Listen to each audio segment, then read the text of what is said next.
BFA team asal la sameeyay sidoo kale waxa la doortay ciyaaryahankii sanadka ee BFA-da abaalmarintaasi BFA award la yiraahdaa Van Dijk ayaa ku guuleystay Shabalala abaalmarintaasi weligeed jiri jirtay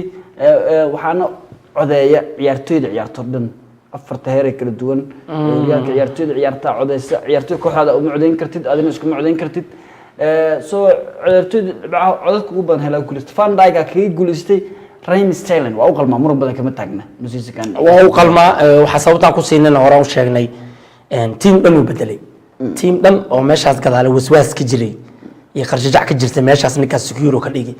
asaga kaliya ma aha talentigiisa Ibrahim inuu kubadda isaga difaaco wuxuu soo kordhiyay kalsooni ah wuxuu ku sheegaa meel aad danger u aragtid uu ku leeyahay daji wax danger ma jiro meeshan ku haay high lane istaagno organize ka gacanta uu wado dhulka istaag xaq istaag soo hal sano ka yar kabtanka saddexaad kooxda looga dhigay maxay keenaysaa organize ku natural ugu dhashay wuxuu akhrinayaa kubadda ninkan meesha danger ka imaan karto akhrinayaa wuxuu og yahay maxaa imaan kara wuxuu ku degdegeen nin markuu goosha haweysto oo wuxuu ka fiirinayaa ninkan wixiisa rumeemiya mise qof la isku daadiyo miya nin lagu halala galamiya xisaab badan u akhrinayaa sakama gudooda waa top level BFA team kana sidoo kale codeyntaasi ku yimaadeen waxa la yaab kale waxa kamid ah 12 kan BFA team waa koox 11 players am 12 ciyaartoy laga sameeyay boos walba ninkii ugu fiicnaa season oo dhan marka saddex koox oo kaliya kala socdaan 6 Manchester City ah iyo 4 Liverpool ah iyo 1 Manchester United Paul Pogba oo Manchester United ku jira aad looma waa laga soo horjeestay reaction ka social media warbaahinta dhan qoraysa Pogba uma qalminay leeyahay booskaasi inuu ku jiro Robin Navas kaas iyo xiddiga aniga team doortaa jiro oo social media aan soo dhigay hadda boos uga hadashid Ederson golahay ugu fiicnaa muuqal meeshaas wax yar ka kalansi Brazil ka kala sanasiiyay Ederson kan waxa lagu fiirinayaa ninkan Ibrahim shaqo badan ma qaban laakiin markuu banaanka u soo baxo gool badan u badbaadiyay hadda ciyaar Tottenham oo kale 3 point asaa qaaday marna way gali kartaa Anderson iyo Alisson hadii percentage badan ma badna maybe 60% inuu Alisson fiican yahay Anderson 40% ama 45 waa close argument dagay absolutely baan ma siin lahayn inkastoo master safe yahay ciyaaro badan safe uu sameeyay laakiin waxa Ibrahim ka maqan waa ka jifta gool badan waa laga dhaliyay bunooli badan oo akhris u baahan akhriska kuma wajiri uu taagan yahay wixiga 6 yardan ku sugaa taas oo laga fiican yahay level ka sarina gudubta kaas mar waa gali kara yarkan duwaha aniga waxa ka qaatay Ashley dagaalankiisa iyo seasonka fuurs u dheelay yartay uu safashada badan Manchester inuu yahay malan Ashley seasonkan aan siiyay laakiin cunugan assist uu wata argument gali kara waa la iga saxsan kara meeshaas Van Dijk waa la qabnaa tig waa ninkii guuleystay Laporte waa la qabaa 100% akhrintiisa ninkaas seasonka dhan Champions League laba khalad galay khaladkiisa uu yaraa gool inuu sameeyay dhowr jeer testaan jecelahay Robinson warba galay bakaas ama ka soo horjeed ama ka soo horjeedsan yarkaas Robinson waliyo dhulkaas uu aadaya waxaan ku jeclaaday madaxiisa kor waaye wanuhu fiiriya waxa desire wuxuu qabaa la yiraahdo go'aansi ah goosha adi abuur haday Liverpool gool lacday wuxuu isi saaraa xilqaan difaacnimada ka dheer oo inuu goosha asaga keeni karo maskaxdiisa aad uga helay wajigiisa qaabku kor u fiiriyo kubadda soo duubaayo aragtida dheer labada dhinac uu soo dhigi karaa taraaraxii kor absolutely top dhexdan Fernandinho muran ma leh abuurka wuxuu isku dayaa baaska inuu soo abuuro dagaalanka difaacyada ka hortago waqti badan yaan ku bixin Fernandinho waa la isla ogyahay Bernardo Silva exceptional aqal galmeen dhaqaaqa farsamada garabkan uu wano ku soo galaya hore lagu darameed maslaxdan maadaama Ibrahim macnaa ninkan booskan ka dheelo booskana loo soo katay Guardiola xaq geeyay wuxuu ku tusayaa Ibrahim ninkan asoo maalin dhexla keenay gool dhaliyay markii booska laga soo bedelay dhex asoo xaq ku dhuumanaa De Bruyne asaga isfaankooda caadi ma ahayn Aguero inuu arko khatar ku yahay goosha waa cabiranta waxa kale oo la yaabay saddex nin oo daba socota kalsoonidiisa farsamo ma dhimayso garbuusaas leeyahay adiga xataa soo soo galay ninka intuu mu socda dagaalanka isku qabsiga uu jecel yahayba waa jab yar yahay inka ma xoog badna laakiin kubadda nin weyn hadda isku qabsan xataa asaasi wato ma kan wuxuu sameeyay maxaa ku saar Pogba Ibrahim waxaan ka soo sheekay waaye ma ku cilna ciyaartooyda way yaqaanaan taageeraashana way yaqaanaan Pogba farsamo yar oo maskaxdiisa inuu baas dhiibi kara taas oo laftirkeeda level sare ahayn oo quick ahayn mar walba laga heli karin mar hadduu dhulka ugu helo uu kugu baasi karo leewaay wax kale oo dhan laguma haysto dhiyulka kubadda duu soo bursado qof kama qaadi karo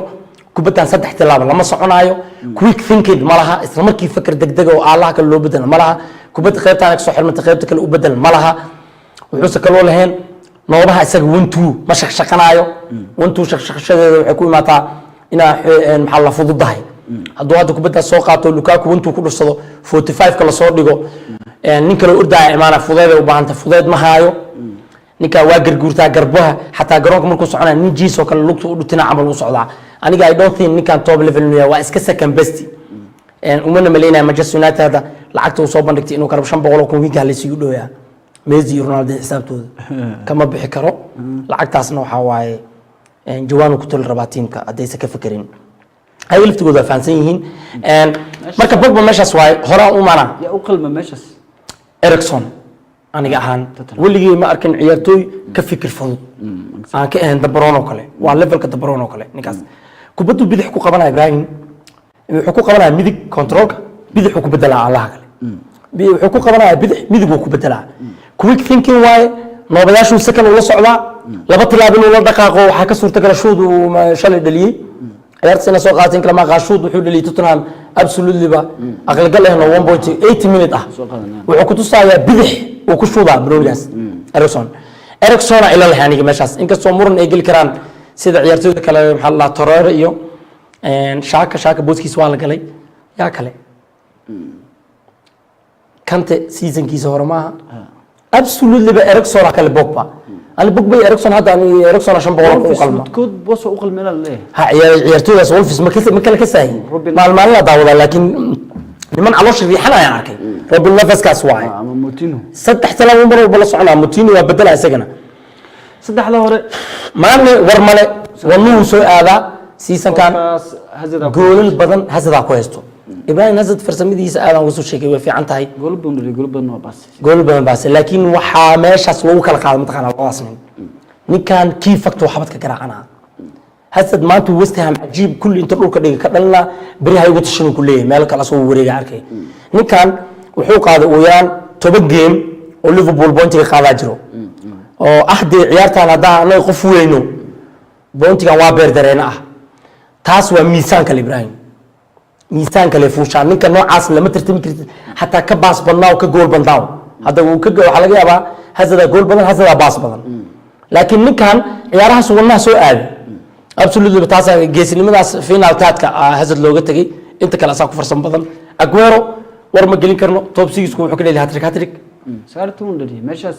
Salah iyo Aubameyang jiraan ayaga saartu dhaliyeen Aubameyang ma xuma laakiin ninkan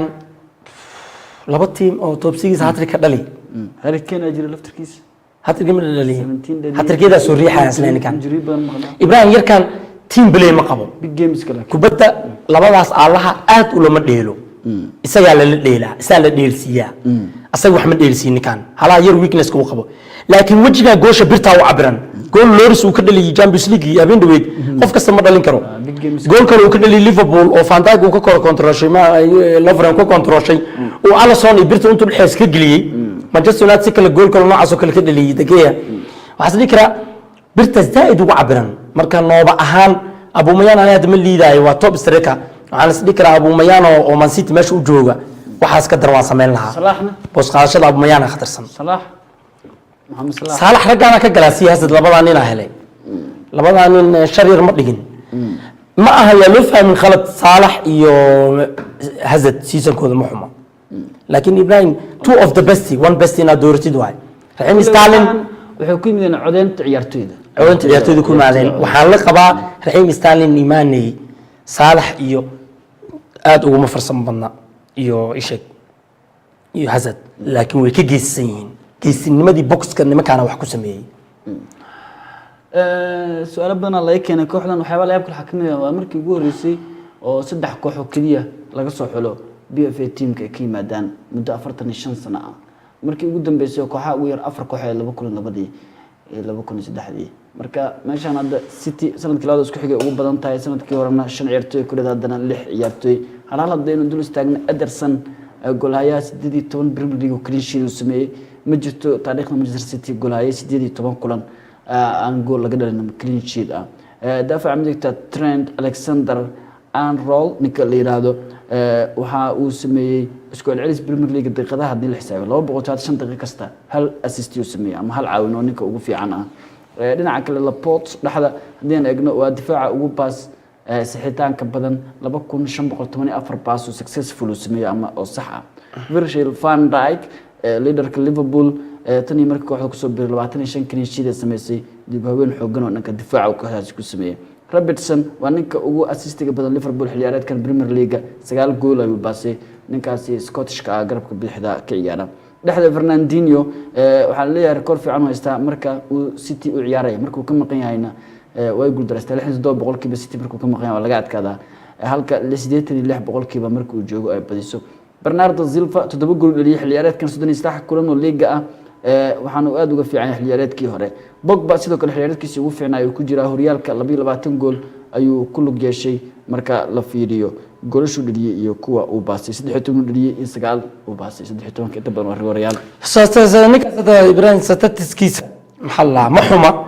laakiin indhaha waxay ka maclinsan yihiin statistiska indhaha ka maclinsan marka hadda indhaha ku fiirisid kala bariga Real ay yihiin kala bariga Real yihiin waqtiga oo muhiimka ma imaan goolasha hadday maalin ka taalo oo maalin ay ka taalo Ibrahim dhowr maalin ka taalo hal maalin la Crystal Palace baas ku dhiibtay soo jiidasho male ayadana hadii aan eegno ciyaartoyda kale Sadio Mane